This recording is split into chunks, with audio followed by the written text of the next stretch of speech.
안녕하세요. 여러분의 국어 선생님 김대은입니다. 오늘은 대단원 3단원 능동적인 언어 생활에서 소단원 2 어휘의 세계라는 주제로 수업을 진행해 보려고 합니다. 어휘라는 것이 무엇인지, 어휘의 체계는 어떻게 이루어져 있는지, 어휘의 양상은 어떤 식으로 나타나는지 그것에 대해 살펴볼 예정인데요. 초등학교 때도 배웠던 내용입니다. 그래서 그렇게 난이도가 높은 편은 아니에요. 마음 편하게 그리고 복습한다 생각하면서 들으면 좋을 것 같습니다. 네, 그러면 본격적으로 수업 시작해 볼게요. 소단원 2 어휘의 세계의 학습 목표를 읽어보도록 하겠습니다. 어휘의 체계와 양상을 탐구하고 활용할 수 있다입니다. 자, 지금 계속해서 어휘라는 단어가 나오고 있는데요. 이 어휘라는 것은 무엇일까요? 자, 그 다음 페이지에 어휘에 대해 설명해 줄게요. 어휘란 일정한 범위 속에 들어있는 단어들의 집합을 의미합니다. 예를 들어 빨강, 노랑, 파랑, 초록, 연두, 보라 이런 단어들이 각각 따로따로 존재할 때는 개별적인 단위이지만 이 단어들이 모여서 하나의 집합을 이루면 그것은 어휘가 될 수 있습니다. 자, 그러면 이 단어들을 묶으려면 하나의 기준, 공통된 기준이 필요하겠죠? 빨강, 노랑, 파랑, 초록, 연두, 보라 같은 단어들의 경우는 공통점이 있습니다. 어떤 공통점이 있나요?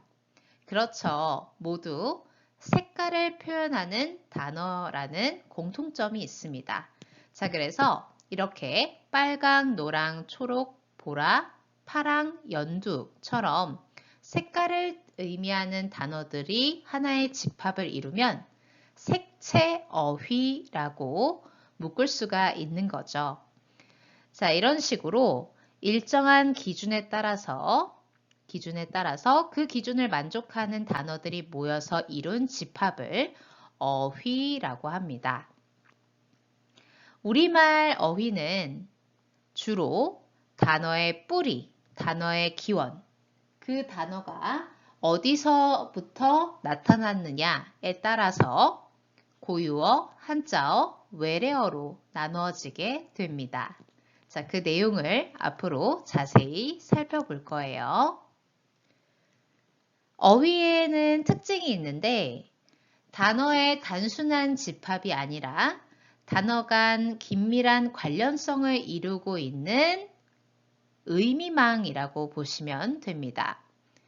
방금 선생님이 예를 들었던 것처럼 빨강, 노랑, 초록, 보라, 파랑, 연두처럼 단어들이 어떤 서로 긴밀한 관련성을 이루고 있죠. 자, 그래서 그 관련성에 따라서 색채어휘로 묶는 것처럼 유기체적이라는 거는 하나의 사람의 몸처럼 서로 관련이 깊은, 서로 영향을 주고받는 구조로 하나의 의미망으로 묶여져 있는 것을 어휘라고 한다. 다시 한번 강조를 합니다.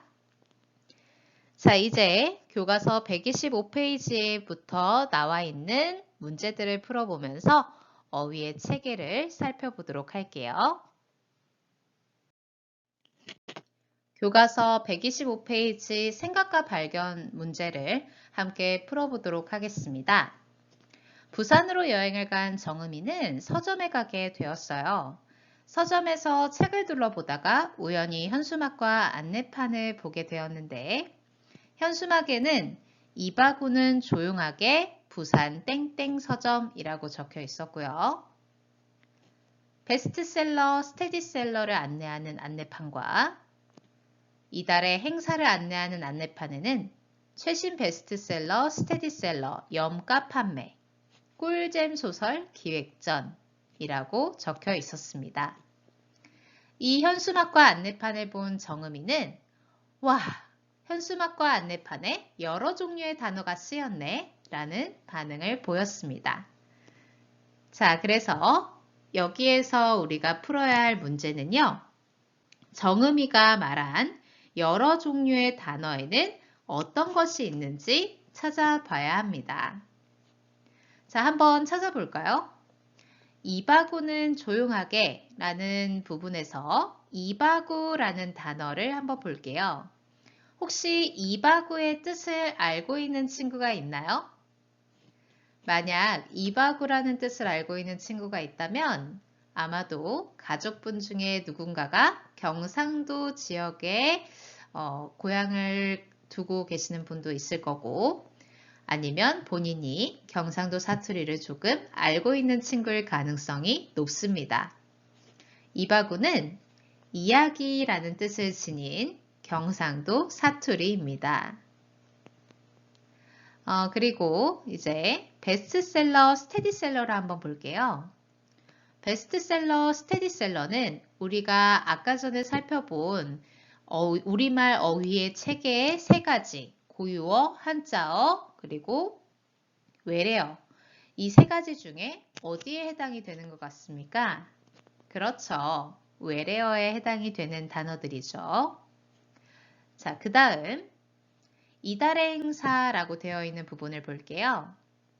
이달의 행사에서 이달이라는 단어는 고유어일까요? 한자어일까요? 외래어일까요? 맞습니다. 이달 같은 경우는 고유어에 해당이 될 거고요. 행사, 최신, 염가, 판매, 소설, 기획전 같은 경우는 어디에 해당이 될까요? 그렇죠. 한자로 만들어진 한자어에 해당이 될 겁니다. 그리고 현수막에 있는 부산, 서점 역시 한자어라고 볼 수 있죠. 자, 꿀잼이라는 단어도 한번 볼게요. 꿀잼 같은 경우는 요즘 예능 프로그램이나 뭐 이런 TV 프로그램의 자막으로도 많이 보이죠? 꿀잼, 뭐 핵노잼, 뭐 이런 것들. 자, 이 꿀잼 같은 경우는 주로 어떤 연령층의 사람들이 많이 쓰나요? 그렇죠. 여러분들과 같은 중학생이나 20, 30대 젊은 세대들이 많이 쓰는 어휘라고 볼 수 있겠죠? 자, 그래서 지금 우리가 살펴본 것처럼 현수막과 안내판에 아주 여러 종류의 단어가 쓰이고 있다는 거 확인할 수 있었습니다. 자, 그러면 다음 페이지에서 125페이지 문제의 답을 정리해 보도록 할게요. 교과서 125페이지 문제, 정음이가 말한 여러 종류의 단어에는 어떤 것들이 있는지 말해보자의 답을 여러분들도 함께 적어주시면 됩니다. 자, 본래 우리 고유의 단어인 것과 그렇지 않은 것으로 나눌 수도 있고요. 특정 지역이나 세대에서 쓰는 단어 등이 있다. 자, 본래 우리의 고유의 단어인 것에는 뭐 조용하게 라는 것이 있을 수 있고요. 또 아까도 살펴봤듯이 이달이라는 단어도 고유어에 해당이 되는 거였고 그렇지 않은 것에는 어떤 것이 있었습니까? 그렇죠. 한자어에 해당했던 부산, 서점, 최신, 염가, 판매, 소설, 기획전 이런 것들이 있었고 또 외래어에 해당했던 베스트셀러, 스테디셀러 이런 것들이 이제 본래 우리 것이 아닌 다른 것에서부터 온 것. 자, 그리고 특정 지역에서 쓰이는 것에는 그렇죠. 지역 사투리, 지역 방언이라고도 하는 이바구가 하나 있었고 특정 세대에서 쓰는 단어에는 꿀잼이 있었죠. 자, 이런 식으로 여러 종류의 단어가 쓰이고 있었다. 다시 한번 정리하면 됩니다. 이 표는 교과서에는 없는 표입니다. 여러분들이 화면을 보면서 저와 함께 문제를 풀어보면 됩니다. 자, 서점의 현수막과 안내판에 쓰인 단어를 아래 표에 종류에 따라 나누어 보자 라고 되어 있죠. 이미 했던 내용이니까 쉽게 할 수 있을 거예요. 순수한 우리 고유의 단어에 해당하는 것들을 한번 적어 봅시다. 그렇죠? 조용하게 하고 이달이라는 단어가 있었죠. 자, 그 다음 한자어로 이루어진 단어에는 굉장히 많았었죠. 일단 부산, 서점, 그 다음에 최신, 염가, 판매, 소설, 기획전 이런 것들이 있었고요. 자, 그 다음 외국에서 온 단어는 그렇죠. 두 가지가 있었죠. 베스트셀러와 스테디셀러가 있었고요. 특정 지역에서 주로 쓰는 어휘에는 그렇죠. 이바구가 있었고 특정 세대가 주로 쓰는 어휘에는 꿀잼이 있었습니다. 정리됐죠? 넘어갈게요. 교과서 126페이지로 넘어와서요. 자, 이제 또 문제를 한번 풀어보도록 하겠습니다. 토요일 아침 수미는 무엇을 입을까 고민하며 옷장을 열었다. 옷장 속에는 여러 가지 옷과 물건이 있다. 옷과 물건의 이름은 모두 우리말일까? 라고 되어 있습니다. 자, 옷장 안에 있는 옷과 물건들을 가리키는 단어들이 있는데요. 교복, 원피스, 재킷, 티셔츠, 바지, 모자, 목도리 총 7개의 단어들이 있습니다. 자, 우리가 앞에서도 배웠듯이 우리말의 어휘 체계는 3가지가 있다라고 했었죠. 고유어, 한자어, 외래어가 있는데 자, 각각 우리가 한번 이 교복, 원피스, 재킷, 티셔츠, 바지, 모자, 목도리 이 7개의 단어를 고유어, 한자어, 외래어로 나눠보도록 하겠습니다.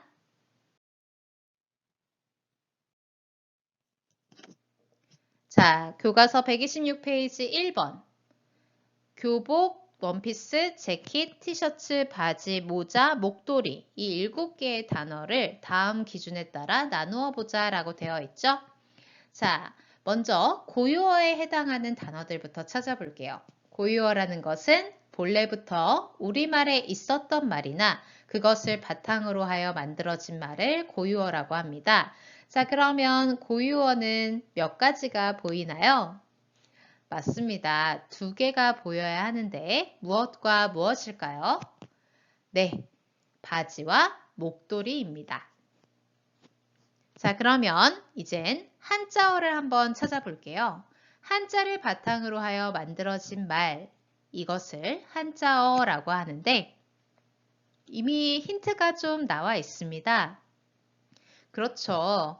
한자어인 경우에는 괄호 안에 한자로 표기가 되어 있는 걸 확인할 수 있는데요. 자, 그러면 답이 보이네요. 몇 가지가 있나요? 네, 역시 2가지가 있는데 무엇과 무엇일까요? 맞습니다. 교복과 모자가 있습니다. 자, 마지막으로 외래어를 찾아볼게요. 외국에서 들어와 우리말처럼 쓰이는 말을 외래어라고 하는데 자, 외래어도 역시 힌트가 보입니다. 원래 언어로 표현한 그 모습이 괄호 안에 나와 있네요. 자, 그러면 3가지가 보이죠? 원피스, 재킷, 그리고 티셔츠까지. 자, 이렇게 우리가 한번 고유어, 한자어, 외래어를 나눠 봤습니다.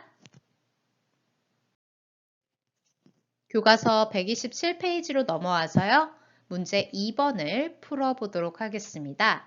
다음 광고의 단어를 고유어, 한자어, 외래어로 나누어 보자 라고 되어 있고 그림이 실려 있는데요. 화면에 있는 그림은 좀 작아서 잘 안 보이니까 여러분들 교과서에 있는 그림을 참고하세요. 자, 한번 읽어보겠습니다. 도시의 별에는 밤을 되찾아 주세요 라고 적혀 있고 별을 지표로 삼는 철새들이 길을 잃고 식물들도 낮과 밤을 구별하지 못하고 도시의 밤하늘에서 별이 보이지 않는 이유는 바로 빛, 공해 때문입니다. 스위치를 내리면 별빛이 켜집니다. 라는 광고 문구가 적혀 있네요.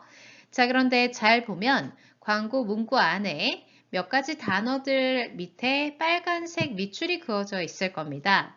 자, 이 광고에서 밑줄 친 단어들을 또 한번 고유어, 한자어, 외래어로 나누어 보는 활동을 해볼게요.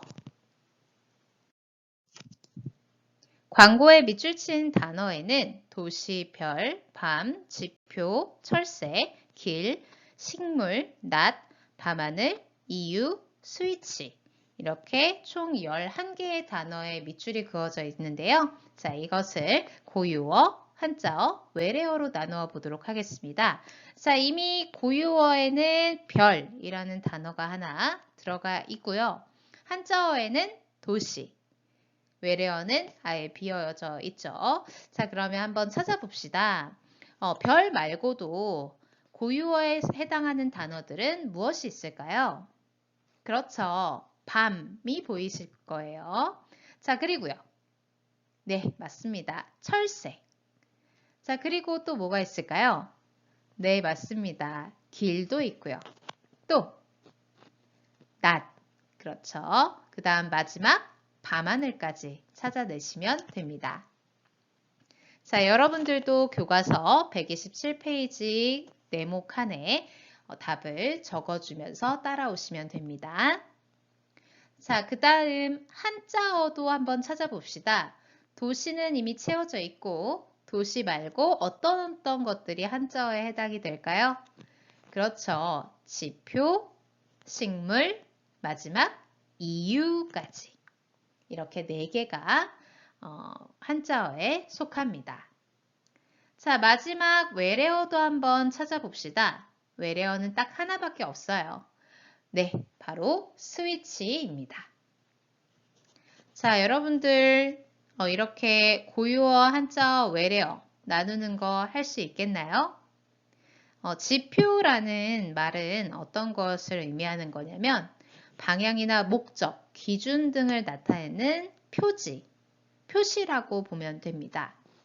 여러분들 그 도로에 가면 뭐 이쪽으로 가면 12km 이후에 서울 나오고 뭐 이런 도로 표지판 있죠?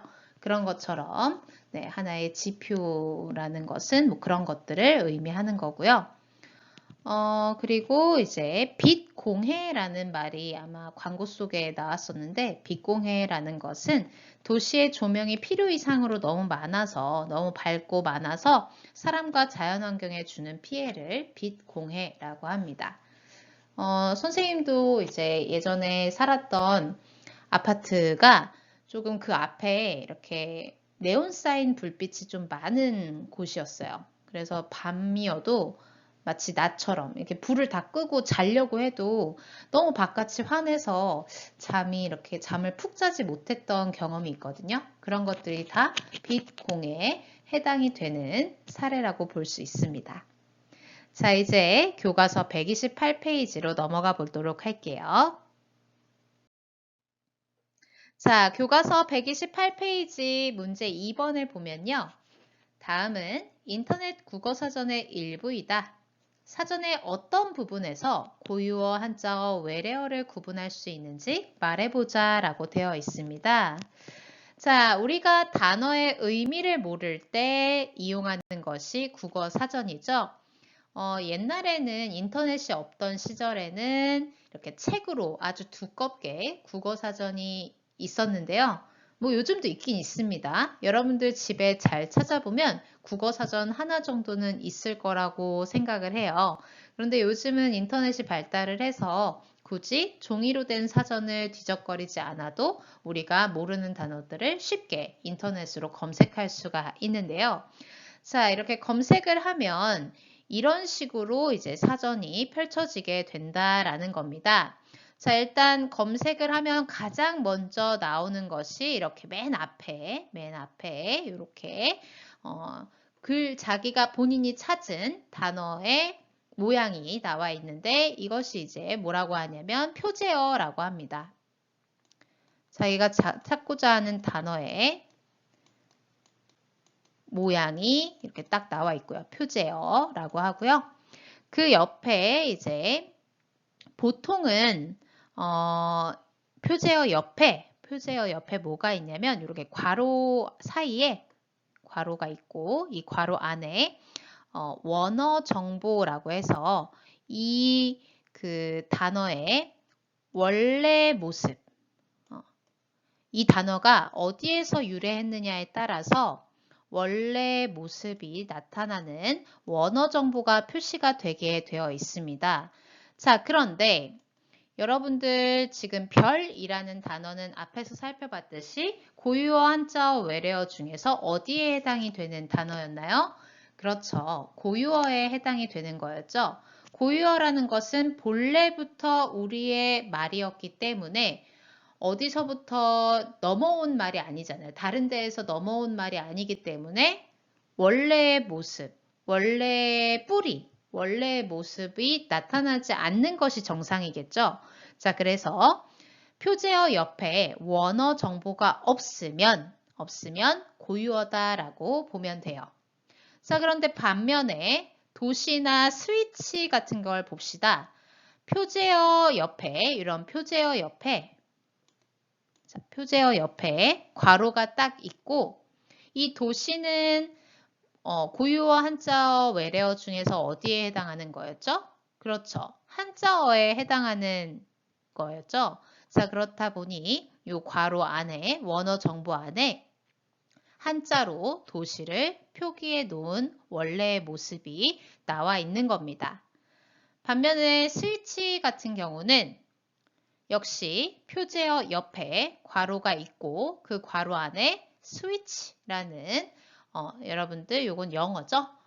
외래어니까 외국말에서 빌려다 쓰는 거니까 요 원래 외국말로 적으면 어떤 모양이 나오는지 그 원어 정보가 실려 있는 것을 확인할 수 있습니다.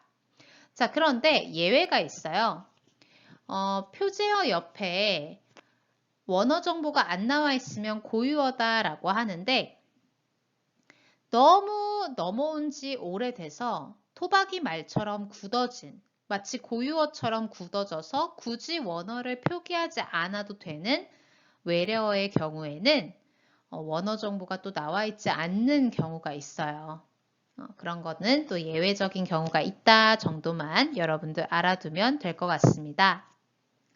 자, 그래서 지금 2번 다음은 인터넷 국어사전의 일부이다. 사전의 어떤 부분에서 고유어, 한자어, 외래어를 구분할 수 있는지 말해보자. 이 부분의 답을 뒤에 가서 정리를 해줄게요. 자, 가기 전에 조금 사전의 그 특징을 조금 더 살펴볼게요. 이 지금 이렇게 각진 괄호 안에 별하고 땡땡 이런 표시가 있을 텐데, 자, 이건 무슨 말이냐? 별이라는 이걸 이제 우리가 발음 정보라고 하는데요. 이 괄호, 꺾인 괄호, 각진 괄호 안에 있는 표시된 이 부분을 발음 정보, 발음을 어떻게 할 것인가에 대한 정보를 제공하는 부분인데, 여기 이렇게 점점이 2개가 찍혀 있으면 조금 발음을 할 때 길게 발음을 하라라는 뜻이에요. 조금 어려운 말로 장음부호라고 하는데 별 이렇게 짧게 발음하는 게 아니라 별 약간 좀 길게 발음을 하라라는 뜻입니다. 자, 그리고 요 밑에 보면은 명사 뭐 이런 말이 있는데 명사라는 말이 있는데 이것은 이제 우리가 아마 2학기 때 배울 겁니다. 품사라는 것을 배우게 될 텐데요. 품사 정보라고 보면 되는 거고요. 자, 그리고 여기 이렇게 는 표시에 점이 또 2개가 찍혀 있죠. 이런 표시가 나오면은 이제 비슷한 말, 비슷한 말, 별이라는 말과 비슷한 뜻을 가지고 있는 단어들을 조금 더 소개해 주는 부분이라고 보면 되고, 이 표시는 무슨 표시냐면 이 별이라는 단어를 넣어서 예문을 만든 겁니다. 예문을 만들어서 이제 이 뜻을 좀 더 쉽게 이해할 수 있게끔 도와주는 부분을 이제 이런 표시로 나타낸다라는 것까지 상식적으로 알아두면 좋을 것 같아요. 사전에 어떤 부분에서 고유어, 한자어, 외래어를 구분할 수 있는지 그 방법을 정리해 보면 보통 표제어 옆에 괄호가 있고 그 괄호 안에는 원어 정보가 표시되는데요. 원어 정보가 없으면 고유어, 표제어 옆 괄호에 한자가 표기되어 있으면 한자어, 표제어 옆 괄호에 원어가 표기되어 있으면 외래어이다 라고 되어 있습니다. 자, 단 토박이 말처럼 굳어져서 원어를 표기하지 않는 외래어도 있다는 점 여러분들이 알아두면 될 것 같습니다. 이번에는 우리 주변에서 볼 수 있는 사물의 이름을 고유어, 한자어, 외래어로 나누어 보고 자신이 분류한 것이 맞는지 사전을 찾아 확인해 보자 라는 문제를 풀어볼 텐데요. 오프라인 계약을 했더라면 여러분들한테 몇 가지 단어를 주고 직접 핸드폰으로 찾아보는 활동을 할 텐데 실은 지금은 그걸 하기가 어려우니까 일단은 여러분들에게 제가 예시 답안을 좀 보여주긴 할 거예요. 그런데 여러분들이 시간이 날 때 한 번씩 국어사전을 찾아서 이게 정말로 고유어가 맞는지 이 단어가 정말로 한자어가 맞는지 외래어가 맞는지 확인해 보길 바랍니다. 자, 그리고 선생님이 한 4가지 종류의 단어를 주고 직접 여러분들이 찾아보는 걸 과제로 내주려고 합니다. 자, 그 과제는 다음 시간까지 여러분들이 해보고 다음 시간에 제가 정답을 알려주도록 할게요. 자, 일단 고유어에는 봄, 강아지, 비빔밥, 한자어로는 친구, 자동차, 자전거, 외래어에는 택시, 아파트. 이렇게 제가 우리 주변에서 흔히 볼 수 있는 사물들의 이름을 고유어, 한자어, 외래어로 나누어 봤습니다. 여러분들이 나중에 시간이 되면 한번 확인을 해 보시고요. 자, 과제로 내줄 단어들을 제가 적어 드릴게요. 자, 여러분들이 실제로 사전을 통해서 한번 꼭 찾아봐야 하는 과제.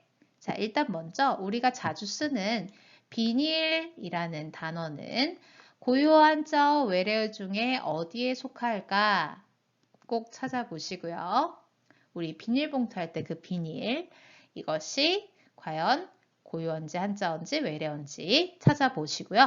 그 다음에 우리 놀이터에 가면 그네도 있고 미끄럼틀도 있고 그 옆에 시소도 있어요. 시소. 끼다랗게 생겨서 왜 두 사람이 타가지고 이렇게 쿵쿵 찢는 네, 방아 찢듯이 이렇게 쿵쿵 하는 놀이기구 하나 있죠? 시소.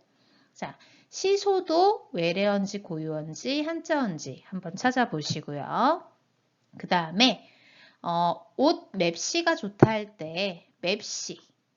맵시라는 단어도 여러분들이 한번 찾아보면은 이게 고유어인지 한자어인지 외래어인지 나와 있을 겁니다. 이 맵시라는 단어도 한번 찾아보시고요. 마지막 봄, 여름, 가을, 겨울 이 4가지는 우리가 계절이라고 하죠. 자, 그래서 이 계절이라는 단어도 아이고 이상하게 써졌어요. 잠깐만요. 지우개. 너무 이상해. 물론 다른 글자도 조금 잘 못 쓰긴 했는데 얘는 너무 못생겨서요. 너무 잘 못 써가지고 다시. 자, 계절. 자, 이 계절이라는 단어도 고유어, 한자어, 외래어 중에 어디에 속하는지 여러분들이 꼭 찾아서 다음 시간까지 한번 알아보시기 바랍니다. 제가 다음 시간에 이 4가지 단어의 어휘, 어디에 속하는지 그 답을 알려드리도록 할게요. 오늘 수업의 마무리를 하도록 하겠습니다. 자, 우리는 오늘 우리말의 어휘의 체계에 대해 배웠습니다.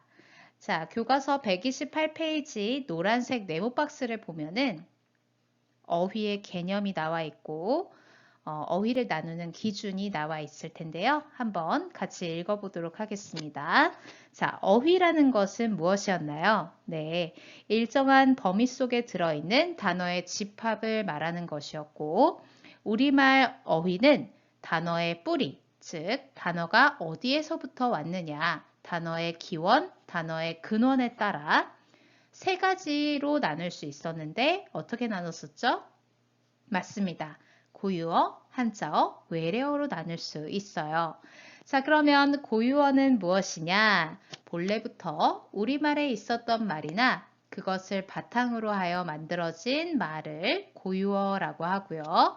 한자어는 한자를 바탕으로 하여 만들어진 말을 말하는 것이고 마지막 외래어는 외국에서 들어와 우리말처럼 쓰이는 말을 외래어라고 합니다.